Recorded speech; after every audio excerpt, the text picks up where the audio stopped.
Chaudhari opticians, style पण आणि डोळ्यांची काळजी पण एकाच ठिकाणी. अशोकनगर, सातपूर, नाशिक. आणीबाणीच्या स्मृतींना उजाळा. ज्येष्ठ स्वयंसेवक नाना वाणी यांचा सातपूर भाजपा मंडळातर्फे सत्कार.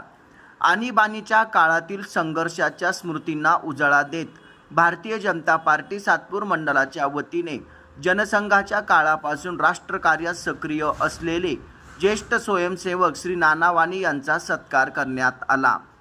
कुमारवयात पंडित दीनदयाळजी उपाध्याय यांच्या सहवासाचा लाभ घेतलेल्या तसेच माजी पंतप्रधान श्री अटल बिहारी वाजपेयी आणि ज्येष्ठ नेते लालकृष्ण अडवाणी यांच्यासारख्या दिग्गज नेत्यांना भेटण्याचे भाग्य लाभलेले नाना वाणी यांनी दीर्घकाळ राष्ट्रकार्यासाठी योगदान दिले आहे. त्यांच्या कार्याचा गौरव म्हणून हा सत्कार आयोजित करण्यात आला होता. या प्रसंगी सातपूरचे प्रभाग सभापती समाधान देवरे, भाजपा महाराष्ट्र प्रदेश कार्यकारिणी सदस्य रामहरी संबेराव, मंडल अध्यक्ष गौरव बोडके, सरचिटणीस निलेश जोशी, युवा मोर्चा अध्यक्ष सागर निगळ, शुभम चुकले, तुषार पगारसर तसेच श्री छत्रपती शिवाजी विद्यालयातील शिक्षकवृंद या सत्काराप्रसंगी उपस्थित होते. यावेळी उपस्थितांनी आणीबाणीच्या काळातील लोकशाही रक्षणासाठी झालेल्या संघर्षाचे स्मरण करत ज्येष्ठ कार्यकर्त्यांच्या योगदानाला अभिवादन केले. पंतप्रधान श्री नरेंद्र मोदी यांच्या विकसित भारत या संकल्पनेच्या पूर्ततेसाठी ज्येष्ठ कार्यकर्त्यांचा अनुभव आणि मार्गदर्शन प्रेरणादायी ठरेल असा विश्वास यावेळी मान्यवरांनी व्यक्त केला आहे.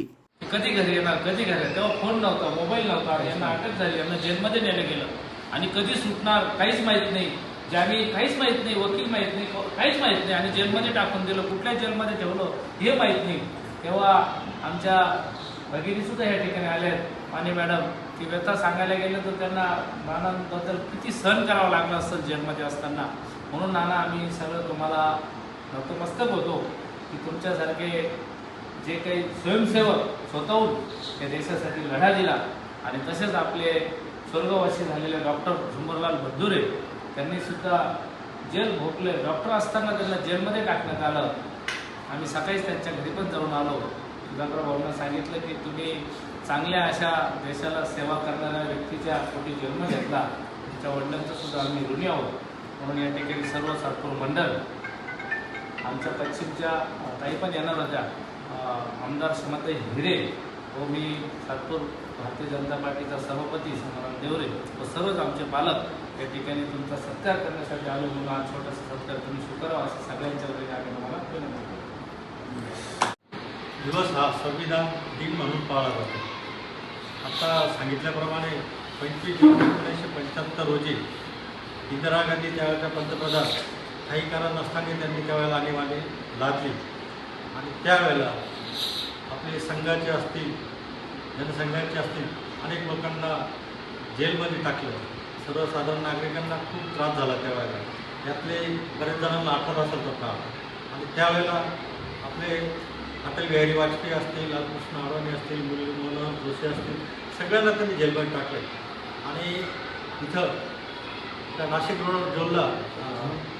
रोडच्या जेलमध्ये त्यावेळेचे आपले गोपीनाथ मुंडे, प्रमोद महाजन, पंतप्रधान जोशी असतील, दीक्षण नहार असतील आणि स्वाभिमानाने सांगतो आपले सातपूरचे त्यावेळेचे डॉक्टर झुंबरराव बंधुरे, आपले नाना वाणी, आपल्या बंधुरे काका नाही आपल्या नाना आहेत, ह्या लोकांनी त्यावेळेला ह्या तुरुंगामध्ये काही नसताना त्यांना जवळजवळ 1-2 वर्ष जेलमध्ये राहावं लागलं आणि नानांबरोबर त्यावेळेला प्रमोद महाजन, गोपीनाथराव मुंडे सेंट्रल जेलला होतं सर्व आणि तो काळ खूप होता.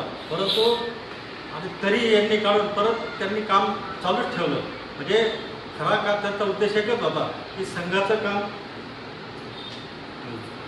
बंद करावं आणि आज नानाचं जे काम आहे त्यावेळेचं ते आज सत्कार म्हणजे हा लोकांना जनतेला कळावं की या लोकांनी त्यावर काय त्रास भोगलेला आहे आणि आजचा दिवस हा काय, काही लोकांना माहिती आहे, काहींना माहिती आहे. म्हणून आज आपण या ठिकाणी सर्व जमलं आणि नानांना परत चांगलं दीर्घायुष्य लाभो आणि शुभेच्छा देतो. धन्यवाद. जे आपल्या भारतात आपल्या आणीबाणी लादण्यात आली होती.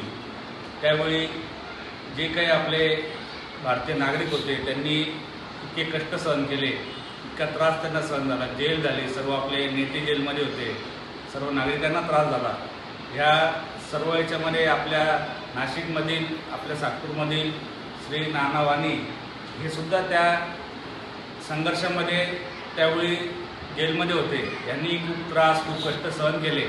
आज ते आपल्यामध्ये इथे उपस्थित आहेत. आपलं अवभाग्य आहे की आपण त्यांचा सत्कार करण्यासाठी इथं उपस्थित झालेलो आहोत. मी आमचे शहराचे प्रदेशाचे सदस्य श्री रामारी समदराव यांना विनंती करतो की त्यांनी थोडक्यात त्यांचे मनोगत व्यक्त करावे. 2026 आता सुरू आहे आणि तो आणीबाणीचा काळ म्हणजे 50 वर्ष पाठीमागे जायचं आहे. आणि नानांचा आजचा उत्साह आणि 50 वर्षापूर्वीचा उत्साह काय असेल याची कल्पना करा. 25 जून 1975 साली जी आणीबाणी लादण्यात आली त्या आणीबाणीमध्ये नानांना जो काही कारावास झाला तर असं भाग्य खूप कमी लोकांना मिळतं, कारण तो देशसेवेचा एक भाग होता आणि त्याच्यासाठी अनेक जणांना त्यावेळेस तुरुंगवास झाला, हालापेष्ट लोकांनी सहन केला. आणि त्याच्यातही इतक्या वर्षांनी सुद्धा या देशाचं काम करण्याची, देशाची सेवा करण्याची संधी त्यांना आता मिळते आहे. त्याचबरोबर भोसले मिलिटरीमध्ये त्यांचं काम जोरात सुरू आहे. आपल्या संस्थेमध्ये विविध विकास संघटना या संस्थेमध्ये देखील त्यांचं काम जोरात सुरू आहे. आणि खरं तर उत्साहाची प्रेरणा नानांपासून घ्यावी. आणि आजच्या दिनी मी आणखी अपेक्षा व्यक्त करतो की आणखी 50 वर्ष नानांचं आयुष्य वाढायला पाहिजे आणि आपल्या शाळेची, आपल्या संस्थेची, इतरही संस्थांची सेवा त्यांच्या हातून घडो अशी अपेक्षा व्यक्त करतो. जय हिंद, जय भारत. या चॅनलला आपण शेअर करा, लाईक करा आणि सबस्क्राईब करा. धन्यवाद.